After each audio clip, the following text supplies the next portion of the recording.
ஓம் சுடரொளி காட்டி ஆண்டாய் போற்றிவோம். ஓம் அடியவர் கனவில் தோன்றுவை போற்றிவோம். ஓம் மரப்பயிர் செழித்திட அருள்வாய் போற்றிவோம். ஓம் மரத்தடை வேறொரு மாய்ப்பாய் போற்றிவோம். ஓம் நீர்வளம் நிலவளம் பெருக்குக போற்றிவோம். ஓம் பாரிடை பல்வளம் அருள்வாய் போற்றிவோம். ஓம் ஏரிடை பல்வளம். ஓம் சக்தி. குருவடி சரணம், திருவடி சரணம். எங்கள் உடல் மட்டும் இங்கு இருக்கையில் உயிர்கள் மருவத்தூரில் உள்ளதம்மா.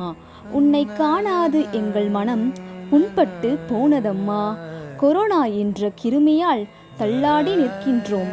கால்கள் உன்னை நாடி செல்கிறது அம்மா. ஆனால் வர முடியாமல் தவிக்கின்றோம் அம்மா. உன் திருமுகத்தை காணாமல் மனம் துடிக்கிறது அம்மா. உன் பொற்பாத மலர்களை காண என்று எங்களுக்கு அருள் புரிவாய் அம்மா. அந்த நாள் வரும் வரை காத்து இருக்கிறோம் அம்மா. கண்ணீரில் உன்னை நினைத்து வாழுகின்றோம். உன் தரிசனம் கிடைக்க எங்கள் மேல் கரிசனம் காட்டுவாய் அம்மா.